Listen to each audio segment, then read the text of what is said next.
नमस्ते दोस्तों, मैं हूं आपका अपना और आज हम लेकर आए हैं एक धमाकेदार सवाल। क्या पुष्पा फ्रेंचाइजी की बेसिक स्टोरी स्ट्रक्चर यस की केजीएफ से प्रेरित है? क्योंकि ट्रेलर आने के बाद से इंटरनेट पर कॉन्स्पिरेसी थ्योरीज चल रही है, जहां लोग फिल्म की कहानी डिकोड करने की कोशिश कर रहे हैं। ऐसी ही एक थ्योरी अल्लू अर्जुन की फिल्म को यस की केजीएफ 2 से जोड़। उन थ्योरीज की माने तो पुष्पा 2 का क्लाइमैक्स केजीएफ 2 से प्रेरित है। टोन और फील के मामले में दोनों फिल्में मतलब मिलती जुलती भी है और काफी एक जैसी लगती है, और इस बात को भी नकारा नहीं जा सकता कि केजीएफ के बाद से ऐसी फिल्मों का ट्रेंड बढ़ा है। चलिए हम एक एक पॉइंट को डिकोड करते हैं, क्योंकि मेरे हिसाब से ये कहानी same but in different way है। पहला पॉइंट ये है कि दोनों की कहानियों की बुनियाद माँ के इमोशनल इन्फ्लुएंस से शुरू होती है। केजीएफ में रॉकी का सपना था दुनिया का सबसे बड़ा और अमीर आदमी बनने का, और ये जुनून उसकी माँ की मौत के बाद और भी ज्यादा मजबूत हो जाता है। उसकी माँ ने कहा था, पैसा कमाओ बेटा, ताकत कमाओ, दुनिया के सामने झुकना मत, और रॉकी ने इसे अपने जीने का मकसद बना लिया। दूसरी तरफ पुष्पा की कहानी तब बदलती है जब एक शादी के फंक्शन में उसकी माँ की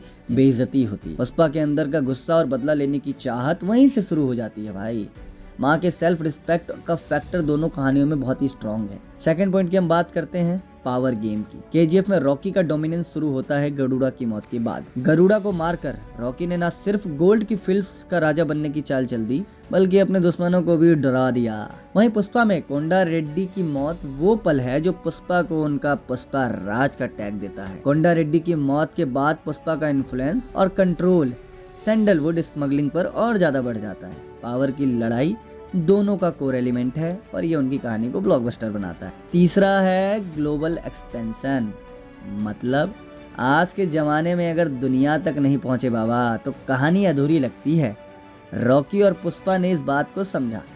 केजीएफ में रॉकी दुबई जाता है इनायत खलील के साथ गोल्ड ट्रेडिंग एक्सपेंड करने के लिए। दुबई के क्लासी सेटअप और ग्लोबल ट्रेडिंग ने रॉकी की ताकत को इंटरनेशनल बना दिया। वहीं पुष्पा ने भी अपने रेड सैंडलवुड बिजनेस को लोकल से ग्लोबल लेवल तक ले जाने का सपना देखा था। वो जापान तक जाता है इस फिल्म में और वहाँ के ब्लैक मार्केट में अपनी जगह बनाता है, पर देसी टच के साथ इंटरनेशनल स्वैग का तड़का ये भी दोनों में ही है। फोर्थ पॉइंट है बचपन की कहानी जो दोनों की मिलती है। केजीएफ का रॉकी एक ट्रॉमेटिक चाइल्डहुड से गुजरा, जिसमें उसने अपनी माँ को खोया, दुनिया की कड़वी सच्चाइयों का सामना किया, उसका दुख ही उसका जुनून बन गया। पुष्पा भी देखा जाए तो एक गरीब बैकग्राउंड से आया है, जहाँ उसका सेल्फ स्टीम बार बार हर्ट किया गया, लेकिन उसने अपने स्ट्रगल को अपनी ताकत बनाया। दोनों हीरोज का दुख उनकी कहानी का सबसे स्ट्रॉन्ग एलिमेंट। पांचवे पॉइंट की बात करते हैं तो ये कैसे भूल सकते हैं हम, रोमांस का तड़का।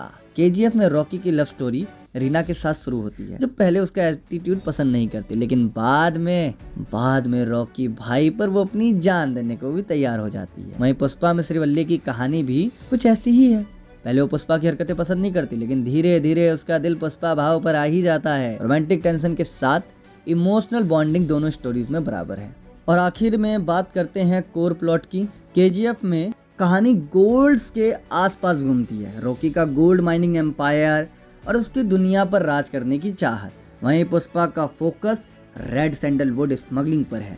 यहाँ सब्सटेंस अलग है लेकिन स्ट्रक्चर सिमिलर लगता है। दोनों हीरो दुनिया के नियम तोड़ते हैं और अपना अलग गेम सेट करते हैं। दोस्तों, अगर मेरी पर्सनल राय की बात करें तो मुझे लगता है कि पुष्पा और केजीएफ दोनों अपने अपने अंदाज में जबरदस्त हैं। हाँ, दोनों के स्टोरी आर्क्स में समानताएं जरूर है। माँ का इमोशनल एंगल, स्ट्रगल से साइन तक का सफर और इंटरनेशनल एक्सपेंशन जैसे पॉइंट्स काफी कॉमन लगते हैं, लेकिन इसका यह मतलब नहीं कि एक दूसरे की कॉपी है, क्योंकि केजीएफ का जो वाइब है वो रॉ और ग्रिटी है। उसका स्केल एक ग्रैंड गोल्ड एम्पायर तक सीमित है। वहीं पुष्पा का फ्लेवर रूटेड और एकदम देसी है, जिसमें पुष्पा के कैरेक्टर की एक नेचुरल अंदाज से उभर कर आता है। इमोशनल वल्नरेबिलिटी भी देखने को मिलती है हमें। मुझे लगता है इतनी समानताओं के बावजूद दोनों कहानियों का एक्सिक्यूशन उन्हें अलग बनाता है। दोनों ही मूवीज मास एंटरटेनमेंट का एक अलग लेवल लेकर आई है, और ईमानदारी से कहूँ तो अल्लू अर्जुन और यश जैसे एक्टर्स के स्वैग और परफॉर्मेंस उनकी मूवीज को एवरग्रीन बना देती है। तो भाई, एक दूसरे को प्रेरित कहने के बजाय मैं इन दोनों को ब्लॉकबस्टर ब्रदर्स बोलना पसंद करूँ। तो दोस्तों,